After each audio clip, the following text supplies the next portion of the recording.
আপনি কি জানেন, যখন কোনো বেনামাজি মানুষ মারা যায় তখন তার সামনে মালিকুল মাউত, মৃত্যুর ফেরেশতা কিভাবে আসেন? একটা এমন দৃশ্য যা সবচেয়ে শক্তিশালী হৃদয়কেও কাঁপিয়ে দেয়। কোরআন মজিদে আল্লাহ তাআলা বলেন, বলো তোমাদের রূহ কব্জ করে সেই ফেরেশতা যাকে তোমাদের জন্য নিযুক্ত করা হয়েছে, তারপর তোমরা তোমাদের রবের কাছে ফিরে যাবে। সূরা আস-সাজদা 11। কিন্তু বেনামাজির জন্য এই দৃশ্যটা অনেক ভয়ঙ্কর হয়ে ওঠে।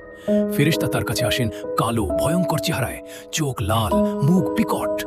তার হাতে থাকে আগুনের লাঠি বা কঠিন যন্ত্র। সে বলে, হে বেনামাজি, তুই কোথায় ছিলি নামাজের সময়? তোর রবের ডাকে তুই সাড়া দিসনি। এখন তোর রূহ আমি কঠিনভাবে ছিনিয়ে নেব। রূহ বের হওয়ার সময় তার শরীর ছিঁড়ে যায়, যেন গরম পানিতে ডুবিয়ে দেওয়া হচ্ছে। সে চিৎকার করে, কিন্তু কেউ শোনে না। এরপর যখন রূহ বেরিয়ে আসে, তার চারপাশে অন্ধকার, আগুন আর যন্ত্রণা। হে ভাই বোনেরা, এটা শুধু গল্প নয়, এটা হকিকত। যারা নামাজ ছেড়ে দিয়েছেন তাদের জন্য মৃত্যু সবচেয়ে কঠিন হবে। কিন্তু এখনো সময় আছে, তওবা করো, নামাজে ফিরে এসো। আজ রাতেই প্রথম নামাজ পড়ে শুরু করো। হয়তো কারো কবর আলোকিত হয়ে উঠবে, হয়তো কারো জীবন বেঁচে যাবে আখিরাতের আযাব থেকে। আল্লাহ আমাদের সবাইকে নামাজের উপর অটল রাখুন।